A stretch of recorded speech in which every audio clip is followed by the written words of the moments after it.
I'd like to welcome all of you who are joining us. My name is Christina Davis. I'm the director of the program on U.S.-Japan relations at Harvard University.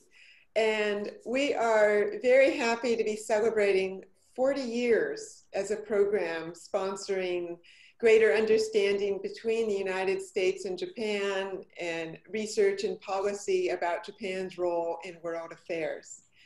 We started this year of our 40th anniversary with a wonderful event in Tokyo at the Global Treehouse in Aoyama with Foreign Minister Motegi coming to join us and our many alumni for a huge party with 200 people gathered in a wonderful venue talking, rubbing elbows, giving toasts, enjoying good cheer. And it all seems a long time ago that we could gather in Tokyo in close space and community. Sadly, the COVID-19 disaster has made such gatherings impossible, but we continue to join together as a community in the ways we are able to. And now more than ever, we need to rely on expert wisdom to guide our own views and shape policy. And we're really fortunate that over 40 years, the program on U.S.-Japan relations has brought many people to Harvard, and they have come with their wisdom and gone back to Japan or around the world to share their expertise. And today we're gathering 4 of our alumni to share their views on how U.S.-Japan relations are responding or not responding in the COVID-19 era. And so this is one of many events we will be doing for the program on U.S.-Japan relations to bring us together virtually. And we're very fortunate today to have over 200 people signed up and registered for a webinar. And for me, it is morning in Cambridge. And we also have people joining us from California, dedicated, waking up at 5 a.m., and many coming from Japan, where I should say, good evening. So the advantage of remote is, of course, that we can all be together despite the distance apart. So given the shortness of time, I'd like to go ahead and start with an introduction to our event and move on to our speakers. So we are really fortunate. First, I'd like to thank all of the organization that goes behind an event like this. And so our executive director, Shin Fujihira, of course, has worked very hard. And the staff, Emma Duncan and Amy Stockton, have helped to organize and register all of our guests and communicate with our panelists. And we're very grateful that they make this possible. We are fortunate to have with us today 4 excellent panelists. And so first, I will introduce Mr. Hiroyuki Akita, who comes to us from the Nihon Keizai Shimbun, where he is the Foreign Affairs National Security Commentator. He has been the author of 2 well-known books on China-U.S.-Japan relations, Andu and Randu. I said he should have them on his bookshelf, prominently displayed, but he's entirely too modest for this. Typical Japanese. Akita was a fellow with the program in the year 2006, 2007, and today will speak to us about U.S.-China competition in the COVID-19 era, views from Japan. After Mr. Akita, we have Dr. Solis joining us. She is the director of the Center for East Asia Policy Studies, the Philip Knight Chair in Japan Studies for Brookings Institution. She is the author of Dilemmas of a Trading Nation, which is a book that was the winner of the 2018 Masayoshi Ohira Memorial Prize, one I have read so closely. I have notes all over the book. I highly recommend, if you want to understand Japanese trade policy, read Mireya Solis's book. She's going to speak to us today about the challenges of international trade and investment at a time when COVID-19 is trying to pull apart all the global value chains that were constructed in the last 2 decades. Everything is being challenged, and we're lucky to have her insight. After Dr. Solis, who was our associate in the year 2000-2001, we will have Yoshihisa Masaki come to speak, who will share his views from the perspective of Keidanren.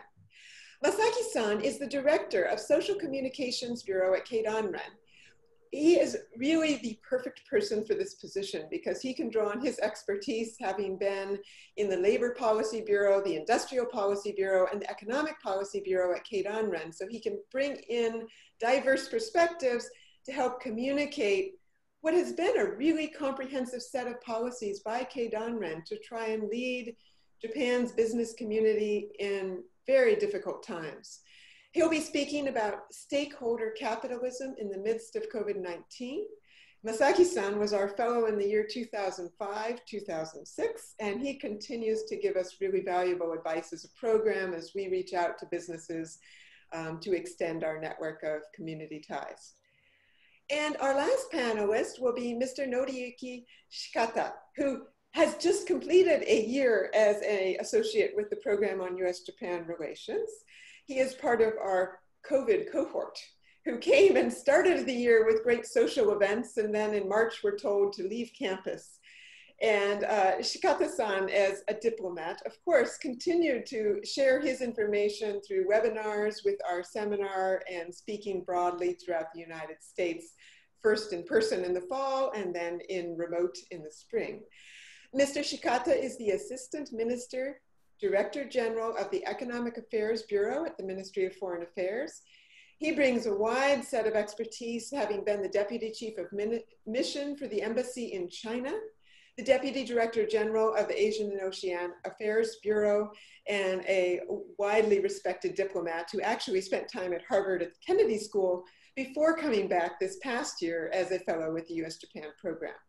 He is going to be talking about new frontiers in US-Japan economic cooperation in the COVID-19 era. So this is really an esteemed group that we have with us today, and I'm so grateful to you for sharing your insights. I would like to remind you of our webinar etiquette, and so if you can please read here about the process for the webinar, and I would note that it is recorded and for public viewing. And each of our speakers will speak for about 12 minutes, and that will leave a little bit of time at the end for questions and answers. And because we do have such a great audience, I really do hope we'll be able to have some questions. You should submit, and then I will be asking your question to the panel. With no further delay, I'd like to turn to our first speaker, Mr. Akita, if you'd like to go ahead and share with us your thoughts about COVID-19, US-China competition and cooperation. Hi, thank you very much. Good morning, and also a good afternoon for Tokyo. Now it is a good time for beers and wine in Tokyo, but I'm sure that it is time for good coffee and breakfast in the US. I was at Harvard from 2006 and 2007, and it was indeed a highlight, one of the best highlight of my journalist career. That is longer than 30 years, and I have never told my editors and boss how nice life was it at Harvard. But anyway, today I have about, maybe I try to finish my comment in 10 minutes. And about the US-China competition and confrontation and its implication to Japan. I'd like to make 3 points. First, how has this pandemic been changing the nature of US-China competition and confrontation? And second, will that trend change if Mr. Biden becomes president or not? And thirdly, lastly, its implication to Japan. So first, as I observe from Tokyo, nature of US-China strategic competition and confrontation has changed drastically after pandemic. Before pandemic, a major source of friction of US-China relation was trade and maritime security, such as South China Sea, and high-tech competition. These are the very severe competition, but compromise were not impossible after the negotiation. But now it seems to us, it seems to me that there is a growing recognition or perception in US administration and also US Congress in some degree that source of major problem is not the behavior of Chinese side, but the nature of China's Communist Party regime. So nature of Communist Party regime is causing bad behavior of China. And that kind of perception is being widely shared in Washington. For example, Secretary of State, Mr. Pompeo, made a speech last week, and he said, he defined Chinese Communist Party regime is Frankenstein, like a monster. Or Mr. O'Brien, National Security Advisor to the President, in his speech last month, said that Mr. President Xi regards himself as a successor of Joseph Stalin, the dictator of former Soviet Union, who was estimated to having killed millions of his political enemies. So this is just one of the example which represent the growing perception in Washington, as I think. If US-China policy, the premise is that China's Communist Party regime is the source of problem, or the premise is that the Communist Party regime is evil, it is almost impossible to compromise. So that is one perception and point I'd like to make. And secondly, question is whether it is just stemming from Trump administration or it will not change even if Mr. Biden become president. Unfortunately, I believe that it will not change who will become the president next year because of three reasons. One, this change is stemming from the damage this pandemic is causing in the United States. That's my observation. It is very unfortunate and sad that in the United States, more than 150,000 people have already lost lives due to this pandemic. And it seems to me that there is a narrative, especially in Washington, that if Communist Party regime allowed freedom of speech or freedom of media, maybe initial cover-up of the outbreak of coronavirus did not happen. And at the initial stage, leadership in Beijing might have noticed that outbreak so that they could effectively control the pandemic before it spread this way. So this narrative will lead to the conclusion that, again, a Communist Party regime is one source of problem. Second reason why presidential election will not change the course is that even since Obama administration, US policy to China was getting tougher and tougher, especially mainly because of the maritime security issue, like South China Sea, and also cyber security issue. And this is second. So thirdly, I think that many national security advisors to Mr. Biden worked in Obama administration and engaged the change of US-China policy in that period. So this is second observation. So lastly, third, what does it mean to Japan? There's two nightmares for Japan in regards to a US-China relation. First nightmare is that US and China will become too friendly. So to the extent that Japan will be marginalized or even ignored. That happened maybe in 1971 when Kissinger announced that President Nixon is visiting Japan suddenly without, effectively, without any notice to Japan.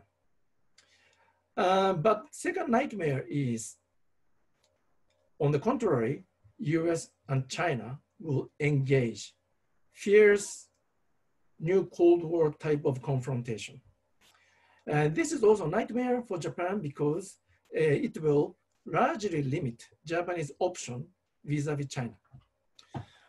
It will, maybe Japan will be forced to reduce or even finish mutually beneficial economic cooperation with China. And also, secondly, intensified US-China new Cold War will raise the tension, military tension and also diplomatic tension in Asia, so that the risk of the war or conflict will increase. Both of them is not good for Japan. So Abe administration until now has been pursuing two paths at the same time. First path is to enhance US-Japan security relation, even with Mr. Trump. He played golf 4 times. I suspect that Mr. Abe intentionally get defeated by slim margin to maintain good relationship with Mr. Trump. To be serious, he made many effort to maintain good relations. But at the same time, Mr. Abe has been trying to stabilize its relation with China in order to control the tension.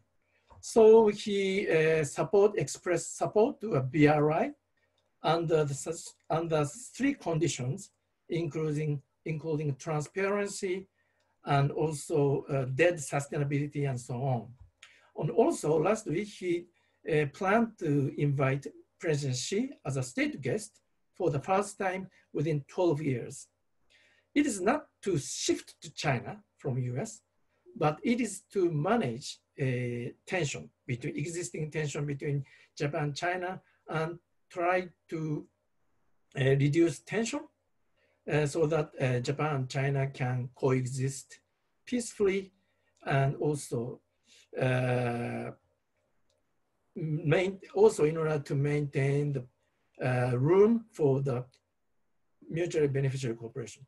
But as US-China relation get intensive, as US-China confrontation get intensified, this approach is already facing serious obstacle. Of course, Japan as an ally of the US, Japan will follow US-China policy rather than choosing Chinese side. It is natural because Japan rely on US security umbrella as provided from US. So there aren't any choice for Japan to shift to China. And Japan made a serious mistake during DPG government under Prime Minister Hatoyama. I think that he tried to pursue equidistant approach to both to Beijing and Washington and failed. So Japan will not make the same mistake again, but still Japan hoped and still hope to maintain a certain free hand and leverage for Japan to be able to maintain stable and relatively okay relation with China. But I predict that it is becoming more and more difficult. Thank you. I stop here. Thank you very much. Next we have Mireya. Thank you very much, Christina. It's such a pleasure to be here in this alumni panel to celebrate the 40th anniversary of the US-Japan Relations Program. It gives me an opportunity to acknowledge my Harvard mentors, Ezra Vogel and Susan Farr, who guided me during my graduate years at Harvard, and also to share this virtual stage with such distinguished group of alumni of the program. I have to say that one of the highlights for me when I was a grad student at Harvard was attending the weekly Tuesday seminars and listening from the experts on the cutting edge issues on US-Japan relations and Japanese foreign policy. Now, I have very limited time, 10 minutes, and a lot to cover because a lot is happening in the world. So I want to first highlight the issues that I intend to cover and to let you know that I'm going to be rather telegraphic in the hope of then engaging in a conversation with all of you. So the issues that I would like to cover, if everything goes according to plan, are first of all to characterize a bit what kind of crisis the multilateral trading system is facing. Second, to discuss how the COVID-19 crisis has made these challenges even harder. Then to spend some time discussing something that Christina already alluded to, and that is what should we make of these current discussion, this current appetite of different governments to encourage the renationalization of production to rein in the global supply chain. And then I want to offer some reflections on what I think Japan could do. There's a lot that Japan can do in this area to try to protect the rules-based trading order. And of course, end with some comments as to whether there will be a chance for the United States to be a partner again in supporting the multilateral trade system. So a lot to cover, and I'm going to be therefore jumping around topics and happy to engage more deeply in issues as you see fit. First, very briefly, what happens now at the multilateral trading system? Why is it so besieged? I think I'm not exaggerating when I use the words. I think that we are really confronting an existential crisis, and it has been unfolding for quite a long time now. I think that one of the major problems is, of course, WTO dysfunction. The fact that for the past 25 years, the multilateral trade organization has not been able to update the trade rules, has not been able to bring countries together to engage in a new round of trade liberalization. But add to that now the stagnation of the enforcement function of WTO. As you all know, the appellate body ceased operations late 2019. And that means, I hope I'm not being too harsh in saying that, irrelevancy is not too far-fetched. If you think about the fact that the WTO cannot update the trade toolkit, nor can it effectively enforce the existing body of rules. So that's already a very serious situation. Then add to that mix the impact of great power competition. And that is the era that we're currently living in, as Akita-san rightly pointed out. And, as he mentioned, in the United States, there is no appetite, very little appetite for doubling down on a policy of engagement vis-a-vis China. And at the same time, we do see a China that has lost very much its appetite for domestic economic reform. So that means that it's much harder to bring some kind of compromise and constructive collaboration on the arena of trade policy. And in fact, quite the opposite. The world economy actually took a very hard hit last year when we saw a very rapid-fire tit-for-tat tariff war among the two largest economies in the world. And these actually grew to such an extent that a vast portion of bilateral trade flows are still covered under those tariffs, with very little prospects of bringing them down. And it's not just US and Chinese companies who have been affected. Japanese companies, of course, and many others are caught in the middle of this crossfire, and that has had very serious effects for the world economy. Now, the US has resorted to tariffs, not just vis-a-vis China, but also has targeted allies and partners by abusing the national security exemption and then increasing tariffs on metals, and also threatening to impose tariffs in automobiles. So what we saw last year actually was levels of protectionism rise quite significantly, quite openly. But tariff is not going to be, I think, the main tool for these geo-economic competition between China and the United States. I think that technology is going to be the dominant field where these two countries compete.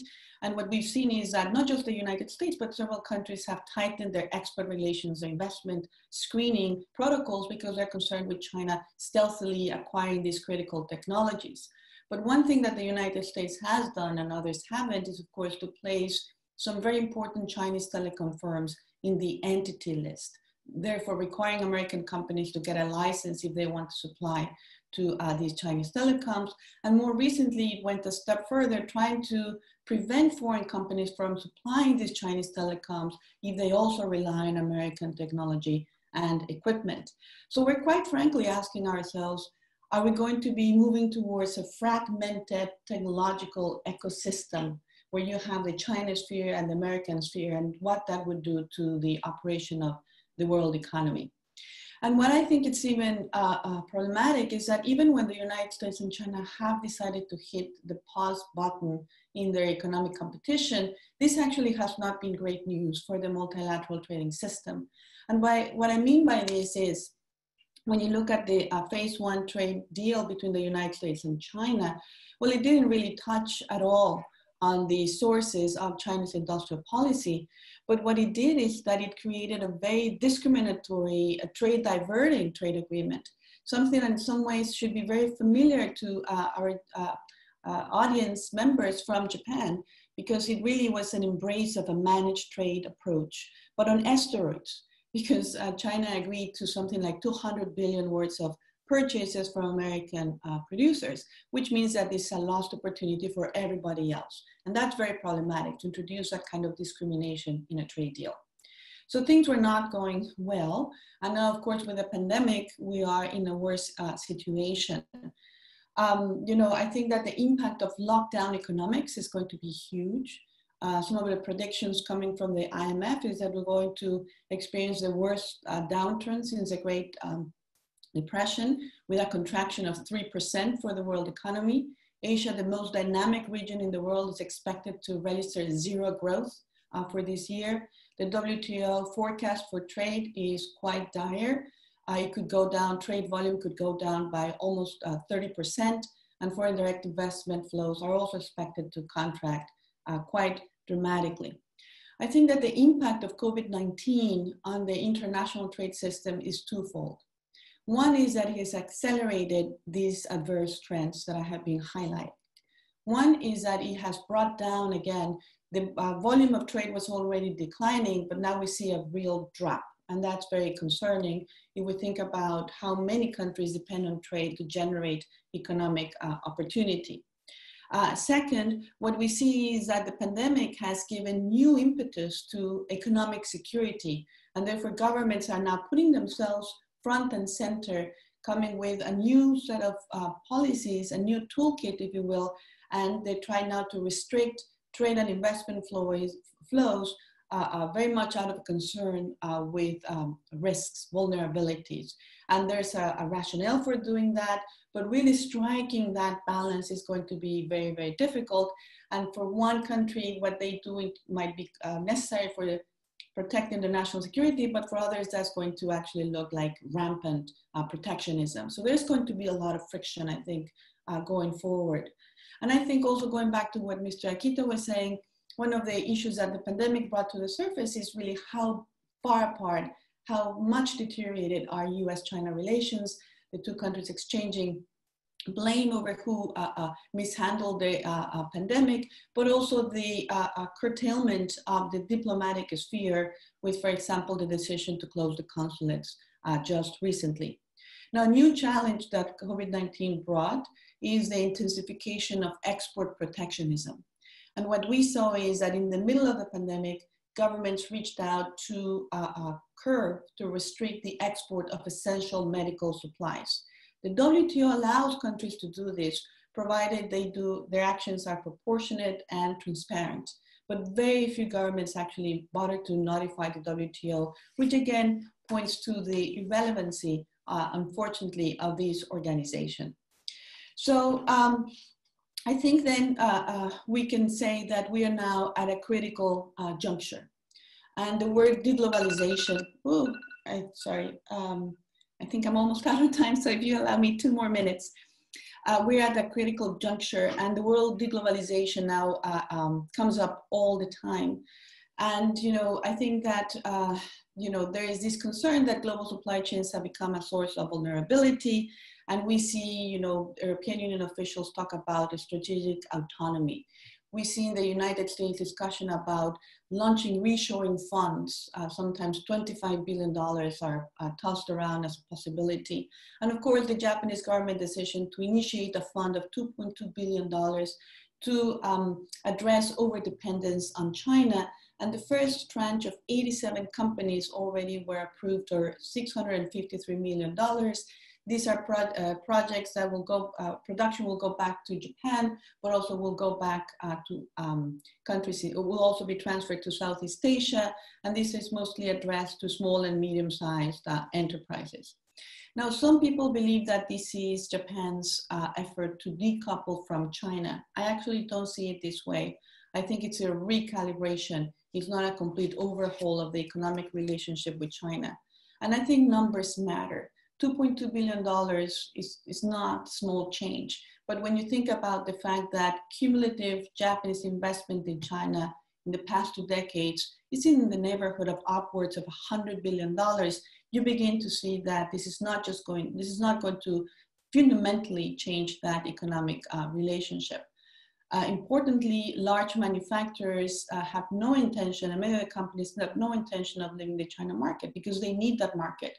And the same is true for American firms. In my mind, global supply chains are not the problem, but actually part of the solution. What we need is a robust stockpile program. We also need diversification policies, and we need redundancies in the supply chain. And to me, that seems better than to think about concentrated production in one country. That seems to me more risky. In closing, I'm just going to be very telegraphic. I think that there's a very large role for Japan to play here on WTO reform with the work that's being done on state-owned enterprises and subsidies. I also think that it's very important for Japan to revitalize the CPTPP. Today, it remains in effect for just 7 economies. And because several countries have not finished the ratification process and new members have not been added. The promise of the CPTPP always lay in its expansion. And I think that at this difficult moment, it will be important to invest again in making sure that others come on board. And I think that Japan should take a page from a very successful exercise it did in codifying rules for quality infrastructure finance and do the same now to curb export protectionism. We need good norms, principles to make sure that these trade links and essential medical supplies remain open, and Japan could make this an agenda and bring it to the G7, G20, APEC, WTO. My last point, is the US ready to come back to trade multilateralism? It really all depends on the election. I think that their chances are higher with a Biden administration. I do think that there's a more of an appetite, genuine appetite for a return to multilateralism, to work with allies, not to undercut them, not to attack them. But on trade, things are always harder. And I would say that just as Mr. Akita was saying that there's now a tougher consensus in China, well, reshoring actually is very popular on both sides of the aisle. And if you read Biden's trade plans, which are of course campaign plans, they're for a domestic audience, nevertheless, it's Buy America on steroids again. It's about renationalization of production. And I would just end here by saying that true US leadership here requires more than building a defensive coalition against the China risk. The US needs to articulate a positive case of economic engagement where trade and investment is not seen in zero terms, and where we think that shared prosperity between the United States and these economies that agree to play by rules and come closer economically is the way to go. I have yet to see that kind of formulation from both sides of the aisle. Thank you. Thank you so much. Amidst all of this complex global economy, how is Keidanren advising Japanese business? We next get to hear from Yoshihisa Masaki. And you have some slides to share with us? Yeah. Great. Hi. So thank you very much. It's such an honor to be here with you. I'm Yoshi Masaki, Director of Social Communication Bureau at Keidanren. Thanks to Harvard, Bogerujuku, BU, I got many lifetime treasures. I'm really appreciating member of the Harvard communities and people in Great Boston. Now let us begin. I'd like to talk about stakeholder capitalism. Yeah, in the midst of COVID-19, as you understand, my pronunciation is so bad, so please see the PowerPoint. Could you see that? I'd like to start with overviewing Japan's data of COVID-19. This graph shows the number of cases recognizing as positive as, and as indicated on the upper side, Japan faced and is facing 3 waves of COVID-19 outbreaks. First wave to second wave, now it looks like we are facing the 3rd wave. The number of positive is larger than before, but it's partly because of proactive testing for nightclubs or other hotspots of generating clusters. Also, the medical system has been much better. So it can be said that the situation must not be as serious as the number. However, we are keeping a close eye on the situation. According to great Harvard professor and US-Japan program affiliate Andrew Gordon, the worst leadership medalists are the US, Britain, and Brazil. I'm not sure professor's choices are right or not, but I agree that compared to some worst government, the Japanese government took the threat of COVID-19 seriously from the beginning. Now, I'd like to explain some proactive measures taken by Japanese society, especially business community, which is a characteristics of Japan's countermeasure. First one is voluntary stay at home and work at home. This graph shows the population around the Tokyo station. The blue bars indicate weekdays and orange bars are holidays. It gradually declined through February and March. After the government declared an emergency, it fell further and became about a quarter of usual.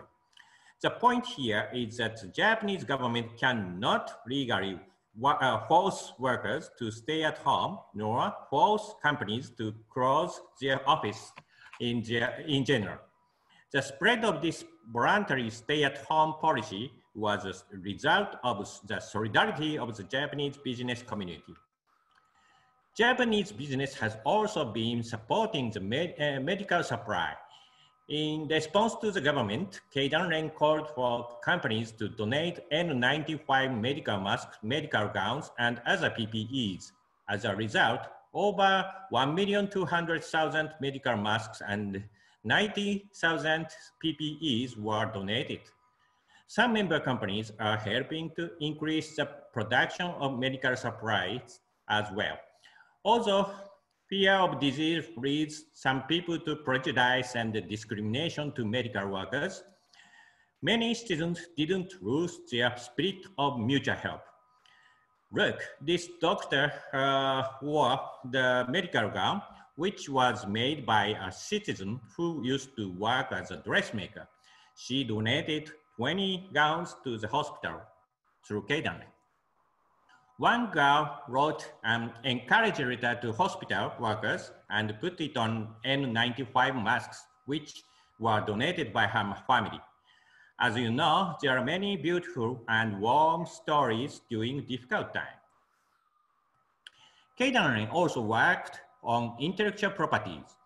We have become a supporter of the Open COVID-19 Declaration, founded by Kyoto University, Canon, and other companies. Under the declaration, IP owners, such as companies and organizations, make their patents, utility models, design patents, and copyrights freely available to fight against COVID-19 pandemic. This initiative has got nearly 100 declarers and covered over 900,000 patents. Until vaccine or medicine brings the virus under control, we need to balance infection control measures and economic and social activities. So the Japanese business community has proactively developed over 200 industry-based guidelines on items that require consideration to prevent the spread of the infection. The items are like secure personal distance, frequently cleaning, and telework and staggered commuting. When I announced the Keidanren guideline, Christina found me on TV program. I must not do bad thing because the teacher always watch me. Due to the outbreak of COVID-19, the traffic of people across the borders is severely restricted by quarantine measures. Since global mobility is essential to Japan's economy, we have been calling for the reopening of borders. Now, the Japanese government is gradually and partially relaxing borders restriction, utilizing negative certification. The biggest challenge for the reopening is the capacity of the PCR test. Companies are trying to cooperate with the government by, for example, collecting samples for the test at corporate clinics. As you know, and Solis pointed out, the reopening of the border is a critical issue for many countries and actors. So the new immigration system is needed worldwide. We think such a system must meet 3 requirements. First, it must be efficient. For instance, if you use a saliva sample, you can take sample much easier and faster. Second, the whole process should be digitalized to accelerate the process and to reduce the risk. Third, the system must be consistent. It should apply to many countries using a variety of rules. As to an ideal immigration system, there is a project handled by World Economic Forum and the Common Project, which is an international non-profit public trust supported by the Rockefeller Foundation, as Shikata-san knows. It's called the Common Path Framework. We hope such a challenge goes well. As I mentioned, under the pandemic, we are inevitable to battle against unknown problems. Capitalism has been challenged, nothing to move economy. Business community tried to keep employment, to support medical institutions, to help local government, to help citizens' lives. Why did company work not only for shareholders, but also for stakeholders? In the midst of COVID-19, we really understand stakeholder capitalism is important. Stakeholder capitalism is a system in which corporations are oriented to serve the interest of all their stakeholders, such as customers, suppliers, employees, shareholders, and local communities. Under stakeholder capitalism, serving the interest of all stakeholders as opposed to only shareholders is essential to the long-term success and health of any business. Between the 17th and 19th century, the Omi Shonin had become one of Japan's most successful and influential merchant groups. One of their management policy is known as Sampo Yoshi, good for all 3 parties, which teaches that the merchant should take into consideration the benefits for the customers, society, and the vendor. Japanese business sector is familiar with this policy from the media. Now, Sampo Yoshi policy fits current world trend. World Economic Forum, Davos Manifesto 2020 describes the purpose of company is to engage all its stakeholders in shared and sustained value creation. In creating such value, a company serves not only its shareholders, but all its stakeholders. Business Roundtable US announced their new statement on the purpose of a corporation signed by 181 CEOs who commit to lead their companies for the benefit of all stakeholders. These tidal waves of stakeholder capitalism or Sampo Yoshi policy are going to global management standard. In 2015, the United Nations set 17 Sustainable Development Goals, SDGs, and 169 targets as international common goals to be achieved by 2030. This agenda calls for the cooperation of diverse stakeholders to balance and achieve the economic, social, and environmental dimensions of the SDGs. This concept reads stakeholder capitalism for sustainable development. Collaboration with a variety of stakeholders is essential. Now I would like to introduce Society 5.0. This is a concept originating in Japan. Mr. Nakanishi, chairman of Keidanren, is a famous advocate of this concept. Society 5.0 is a growth strategy that makes the most of digital transformation, overcomes various human limitations, solves global issues such as environmental problems and health, and realizes a sustainable human-centered society. Society 5.0, in line with the society which has achieved the SDGs, in which both economic growth and problem solving have been attained. To clearly indicate this, Keidanren contains Society 5.0 for SDGs. In the meantime, global financial and capital markets have witnessed a sharp surge in ESG investment as an investor strategy aimed at financing solutions to social challenges. ESG investment is an investing method that contributes to the achievement of SDGs by investors. ESG investment and Society 5.0 share three common themes: forward-looking and pursuing both economics and sustainability. We suggested that ESG investment should be evolved to the next stage, maximization of economic and social positive impact for realizing Society 5.0 for SDGs. In other words, Society 5.0 companies which solve social issues through business should be rated higher from ESG investors. In conclusion, I would like to emphasize that we can conquer COVID-19. At the same time, COVID-19 will drastically reshape the world that we know.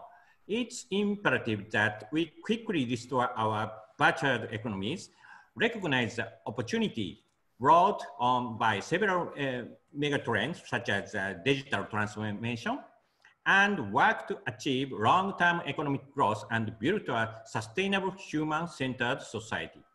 Japan's concept of Society 5.0 for SDGs will hold the key to the success of these undertakings. Further evolution of ESG investment and the realization of Society 5.0 are critical to the swift and reliable achievement of the SDGs. Japan will lead world capitalist to new stakeholder capitalism, Society 5.0 for SDGs. If you are interested in figure of Society 5.0, please watch our short movie on YouTube. Thank you for your attention.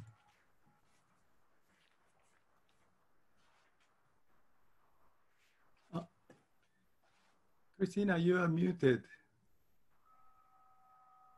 Sorry. It's great to hear optimism that we could have a better society with comprehensive social solidarity. Thank you.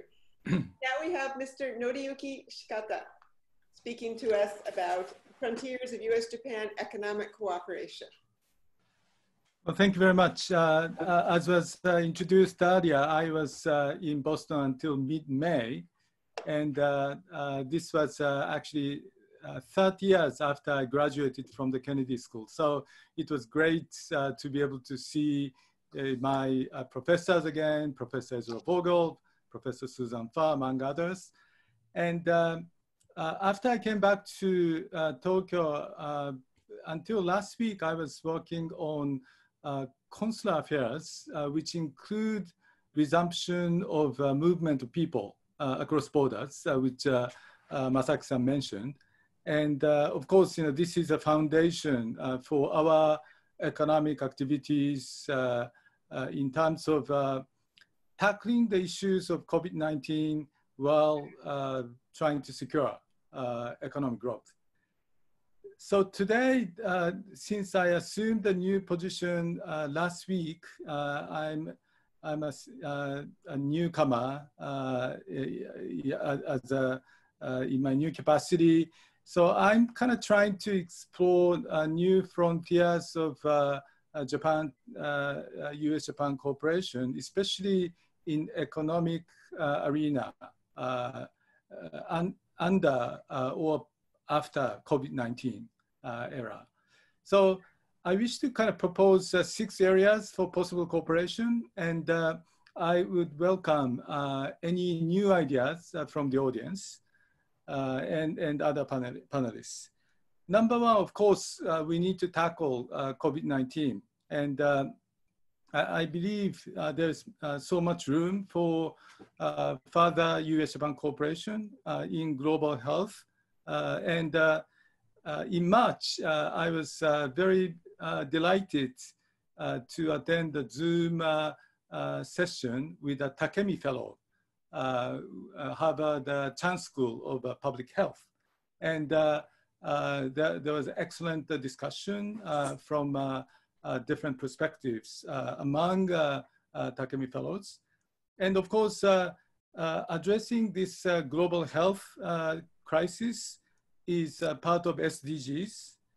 And of course, this is an integral part of Japan's diplomatic priority of securing human security. So I guess Japan will continue to be interested in collaborating in the areas of vaccine or medicines, collaboration between Japanese and American companies in this field, I think is emerging. And so that's one area I think is very important. And US and Japan could promote cooperation in third countries, especially in developing countries.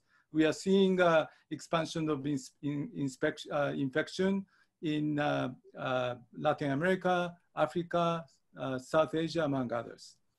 Number 2, of course, following US political landscape, there is more discussion about financing infrastructure in the United States. And as many of you know, Japan has been trying to introduce Shinkansen to the United States. I guess there are still ongoing project proposals, including Texas or Northeast Corridor or Maglev, or maybe Boston's MBTA red line needs improvement in collaboration with Japanese technologies. Number 3. Digital cooperation. And this is something we are discussing and have been trying to promote between the US government and Japan under the, especially the framework of free and open Indo-Pacific. And so this is a very viable area, and there are some proposals such as a trans-Pacific optical fiber cable, which could include the line with countries like Chile, New Zealand, Australia, among others. Number 4, trade issues, as Mireya mentioned, and between Japan and the United States, we have been discussing how we could promote WTO reform, SOE, state-owned enterprises, subsidy issues. Those are the priority areas. And I think in many cases, we are seeing eye to eye between the United States and Japan. And at the end of the day, we hope that the US may come back to CPTPP. And as was mentioned, we are working on new accession to CPTPP, including the UK, which Foreign Minister Motegi is working very hard to realize agreement with the UK before the UK leaves EU at the end of the year. And of course, there is a digital or data dimension, including issues like data localization requirements and all those trade-related rules, that we are trying to work on. And there are other international organizations we could collaborate in such forums as APEC and OECD.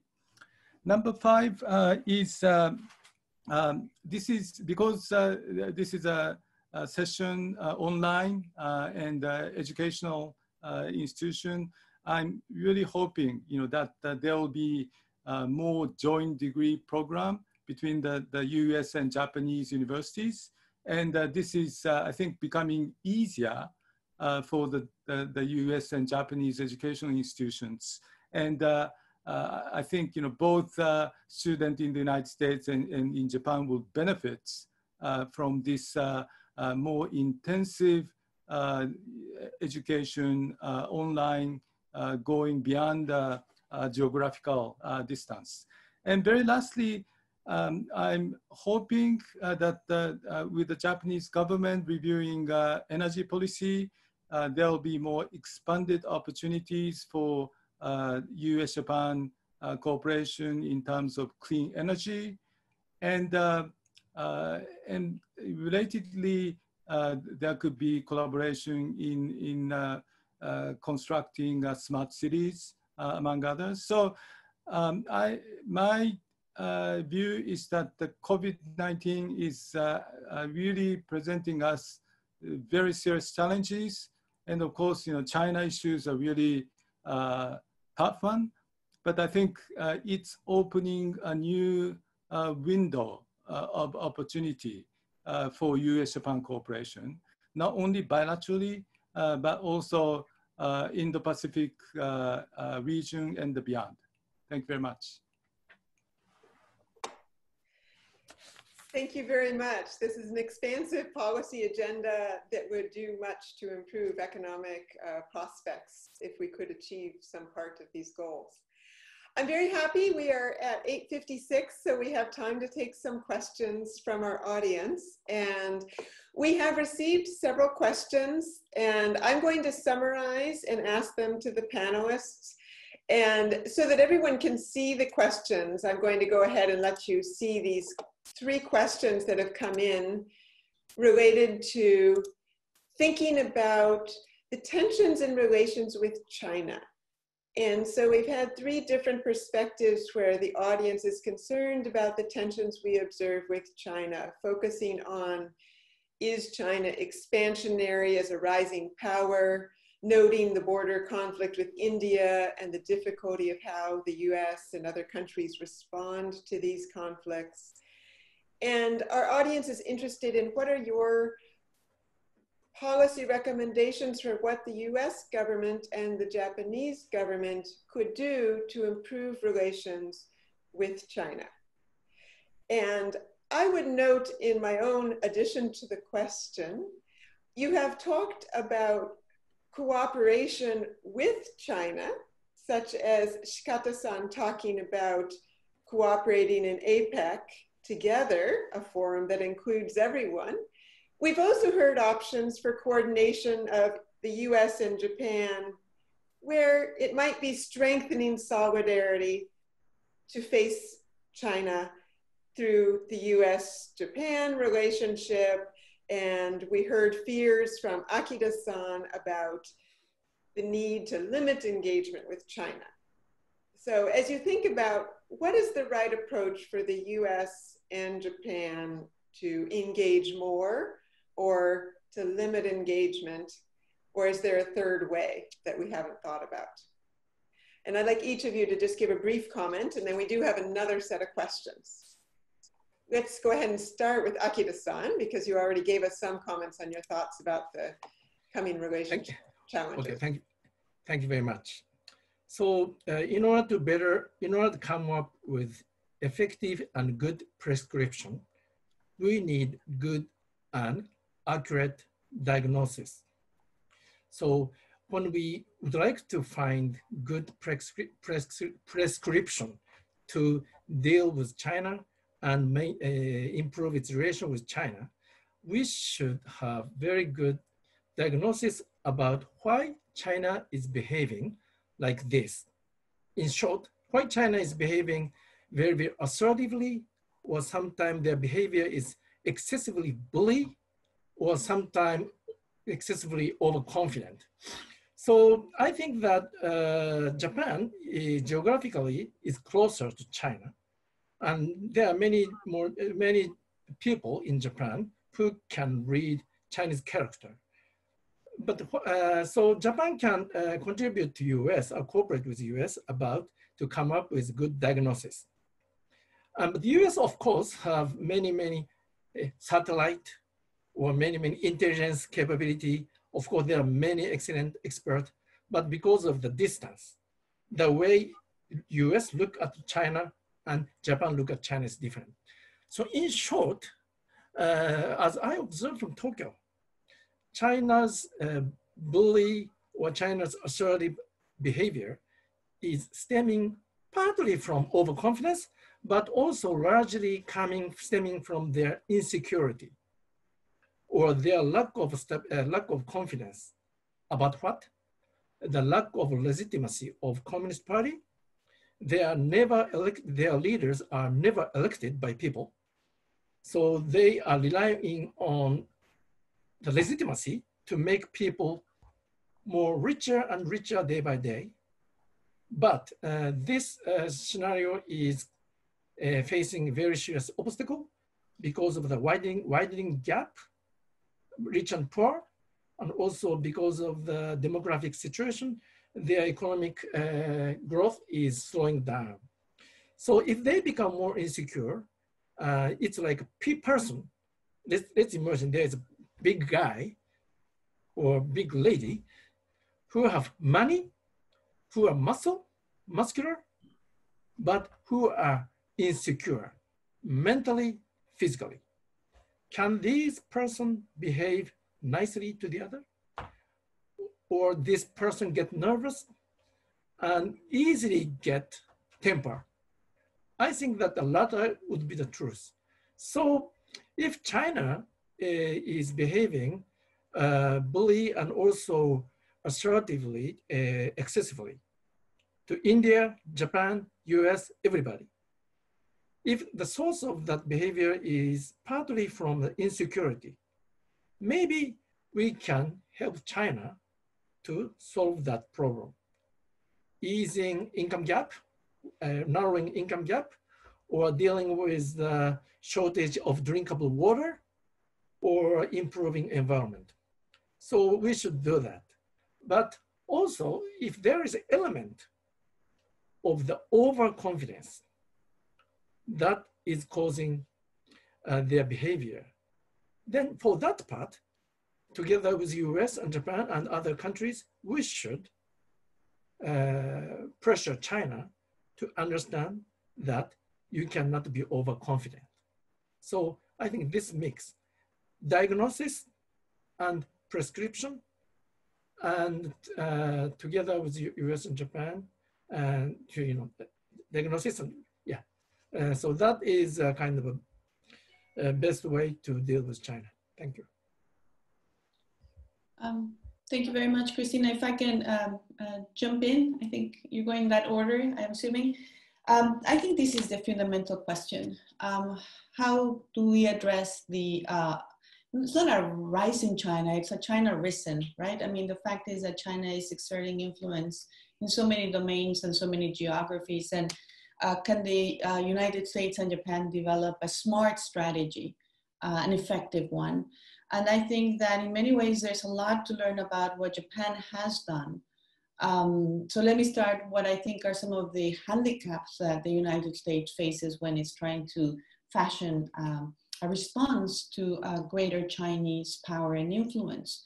And one is that unfortunately, for the past 4 years, what we've seen in the United States is a lot of bravado, but in de facto strategy, a tactic of withdrawal. And you cannot aim to win the game if you're not in the game. And what I mean by this is that the Trump administration has basically withdrawn, pick up its marbles and not play in many different key forums. And I'm thinking the climate deal, I'm thinking about the CPTPP, I'm thinking about the Iran deal. Just, turn your back on those efforts, I think, has been extremely costly for the United States. I think one of the greatest ironies, bring this back to trade and the CPTPP, is that, the Chinese officials not too long ago, a month or so ago, sent some signals that they now could be interested in joining the CPTPP. I don't think that's happening very soon, but wouldn't it be the greatest irony if China were to make it there before the United States? And obviously there would be hurdles to jump, and I would very much hope that countries like Japan and and Australia and New Zealand would not let China just, carve whole exemptions and make the CPTPP hollow. That would be a huge loss for what this project is about. But nevertheless, it shows you that if you don't show up, you don't exert influence. And I think that's a big lesson for the new US administration, if there is one, to learn. I also think that there are lessons to be learned from how Japan has handled the China challenge. Of course, understood that Japan depends fundamentally on US security, the security umbrella, but nevertheless, in the game of geoeconomics, actually, Japan has a very deft program of economic statecraft. And one of the things I think that Japan has done is not to buy into an ideological definition of competition with China, because if you're going to define this as system-to-system competition, you cannot expect China to collaborate in areas that are important and where there are huge benefits to be had, like in climate. But I think what Japan has done, for example, with development finance, is that it has insisted on its own brand, quality infrastructure, its own vision, the Indo-Pacific, but nevertheless, it did not deter Tokyo and Beijing from trying to carve out some pragmatic, moderate cooperation infrastructure projects in third countries. And even if those projects do not really make a lot of headway, because it's not that easy, nevertheless, by de-escalating this and sending the message to the rest of Asia that they don't have to choose sides and that there's a possibility for pragmatic cooperation, actually, I think that gives more leverage to Japanese economic statecraft, and it helps the goal of providing diversification venues for Southeast Asia. So I think it's this ability to compartmentalize, it's this ability to de-escalate and think about pragmatic steps, and its ability to bring others on board to different regional schemes. It's the infrastructure push, it's the trade push, it's the digital agenda. And I think there's a lot to be gained from this rule-making effort. And I would like to see the US come much more directly, forcefully to that endeavor. And Masaki-san, from the business perspective, what would be one priority you would have, just briefly? And please unmute yourself. We can't hear you. You made the same mistake I did. Okay. For business sectors, exchange grassroots level is very important, I think. For engagement, yes, politics is politics, business is business, and local level is local level. It's good strategy, I think. That's all. Shikata-san. Okay, yeah. Very briefly, of course, we are watching what China has been doing during the last a few months in East China Sea, South China Sea, Hong Kong, human rights issues, and they are causing lots of concerns. And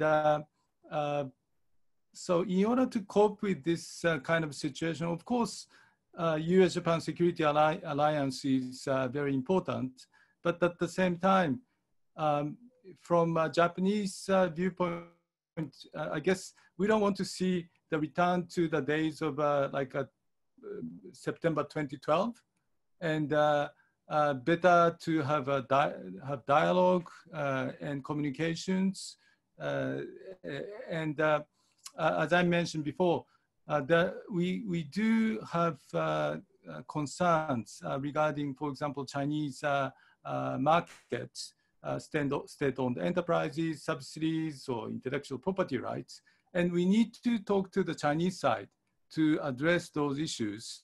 And this is something Trump administration has been doing in terms of before reaching phase one deal. Of course, there are some challenges, I guess, in terms of China accepting some of US requests. But I think, as Mireya-san mentioned, we need to show up and communicates with the Chinese side to encourage China to reform in a more positive direction. Thank you. And on that area, Shikata-san, we have a question about whether clean energy is a good area for cooperation. I wonder if you and Masaki-san thought there was opportunity for clean energy cooperation. Well, of course, I think there is a huge potential for especially Japanese and American companies to cooperate in clean energy field. And of course, when we are talking about the secure supply of energy, we need to come up with a better mix of energy sources and deployment of renewable energies, or more environmentally friendly technologies or energy efficient technologies would be the keys for our energy security as well. So I see that there would be a lot of opportunities, for both the US and Japanese companies to also cooperate in the third countries, which we are trying to do at this point of time. And Masaki-san, do you think this is shared? Is there interest on the business side? Yes. And yes, energy problem is very important for both countries. So we'd like to talk about that. So one person said post-Trump administration scenario. It's interesting, I think so. We're all speculating about the future. And one part of the future, of course, is Oe-san asks us about whether there will be a Tokyo Olympics bringing us all back together next summer. And if this will be another dimension for cooperation or conflict. Do any of you have thoughts about this you would want to comment on? Yeah, I think that if Japan would not be able to host Tokyo Olympics next summer because of the pandemic, that will also threaten the possibility for Beijing to host Winter Olympic. I think it is a 2021. Right.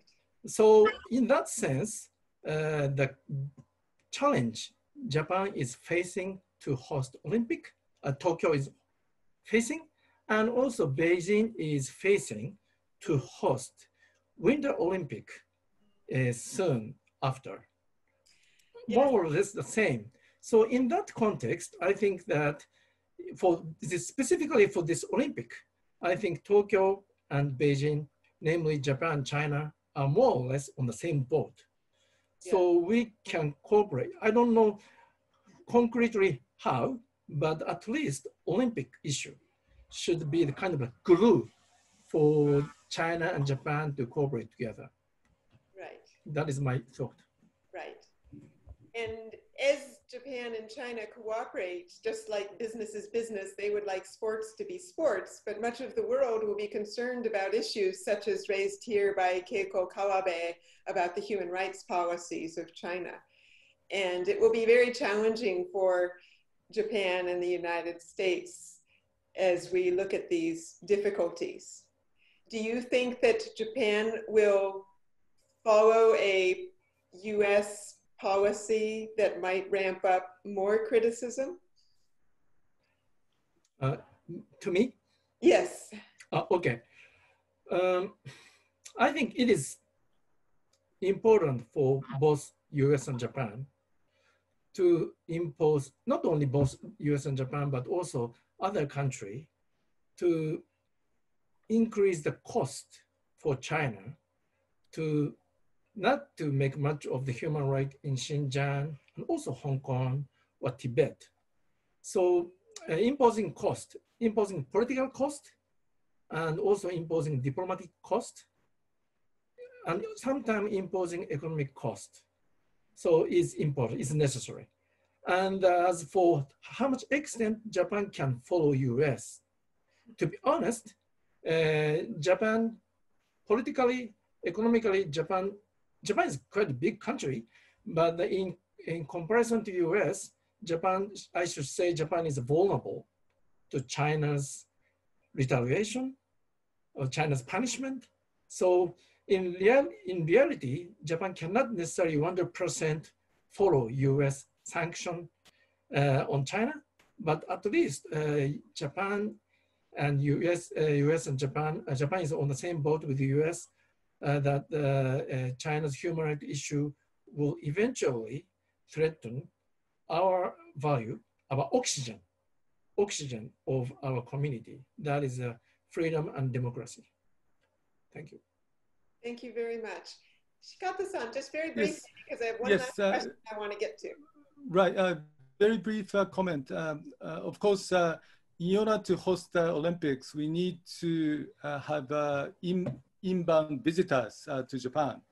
And so what, as I mentioned, Foreign Minister Motegi is trying to do is to gradually, step by step, open up the borders. So now we are focusing on bilateral negotiations with nearly 20 countries or regions, areas, and starting with a business kind of track.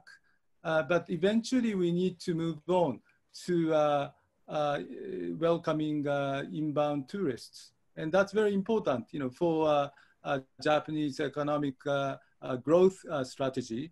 And of course, that's very important, for important area where United States and Japan should cooperate. And hopefully, we would have a freer movement of people, between our two countries. And for that to happen, tackling the immediate issue of eradicating COVID-19 is so important. Yes, indeed. And it's not only important for tourism and business, it's important for cultural understanding and programs like ours. And so the last question from Paul Talcott was to reflect on what is the role of a program like the US-Japan Relations Program and exchange of visitors as we face tensions between the US and China, challenges with COVID. And we're about to welcome a new group of incoming associates who are leaving the safety of Japan's low COVID cases to come to the United States, having struggled to get visas with the great help of our staff, coming to face virtual remote classes at Harvard, remote seminars with all of us. What do you see as the role of the US-Japan Relations Program in this difficult time? If you could just give one piece of advice to our incoming associates or me as director, a memory or a thought. And we'll start with you, Akita-san, or maybe we should reverse order this time so that we start with Shikata-san and we'll work backwards to end with Akita-san. Of course, the US-Japan program has diverse talents, and the kind of issues that I was trying to come up with, I wish to see follow-up inputs in terms of new ideas for elevating our cooperation. And if a US-Japan program could contribute to generating new ideas for further deepening our bilateral relations and to address third countries or global issues, that would be great. And I'm sure that that will happen under the leadership of Professor Christina Davis. Right. I will need help. Masaki-san. Yeah, we can meet so many top of the scholars or something, politician or businessman. It's a very, very treasury experience you can do. And Boston is very beautiful place. And yes, I learned United States has history. People feel people feels one person is in the history. It's a good experience for me. And from viewpoint of the United States, Japan is very small and it's unique and it's very. I can proud. I can feel proud of Japan too. So it's good experience. Thank you. Thank you. And Mireya? Thank you. Well, I think the U.S.-Japan relations program has an even more essential role to play in these challenging times. I think that people-to-people exchanges are critical. If we're going to have a hope and optimism, it's going to rely on this kind of exchange. Throughout my career, every time I sit at the table with different groups that are trying to bring the two countries together, we go around the table and invariably people have transformative personal experiences that made them dedicated to the US-Japan relationship. And that's where these programs like the US-Japan Relations Program plays a role. I would also say make this an opportunity. We all inhabit in this virtual world, and as we were saying just before to join the panel, we all joined the panel. This gives a chance actually to bring people from Tokyo more easily, or likewise, vice versa. So I think that it's important to use more and more these virtual platforms to break through these travel restrictions and time differences and make sure that we all continue to have these bond that brings us together as advocates for the relationship. Great. Yeah, I largely echo Mireya's proposal. And this pandemic gives us very great chance as well as challenge. That is, chance is that, unless we have a pandemic like this, maybe we didn't have Zoom, we didn't use Zoom or Teams like this and have organized this. But instead, maybe we have a party once a year and enjoy beer and wine. It is good, but this pandemic shows us that it is very easy for us to get connected virtually. So my proposal is to even further vitalize our connection and activity. Maybe it is good to have, to organize this kind of a webinar by alumni or other people together as alumni more kind of frequently, so that we can deepen our networking, we can push for the networking among our alumni and beyond. Great. I didn't know that the Mireya-san and Shikata-san were, alumni. I knew them. I know them for a long time, but I didn't know. So, yes. Of course, I'm very glad to know Masaki-san too. So. With over 600 former associates, we have an incredible depth of expertise to draw on. Right. And today has shown how much we can learn from each other. And I really want to thank each of you for your remarks. I've learned quite a bit, and we've had a great participation. Thank you so much. And I will take your calls and encouragement to organize more events with the support of the program and all of our alumni. So thank you very much. And we've gone a little bit over time, but our audience is patient, staying up late at night in Tokyo. You may go and have a drink, or perhaps in the United States, have a round of coffee.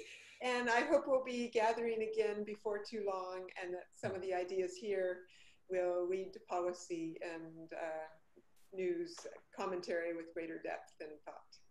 Thank you so very much. Thank you very much. Thank you very much. Thank you. Thank you.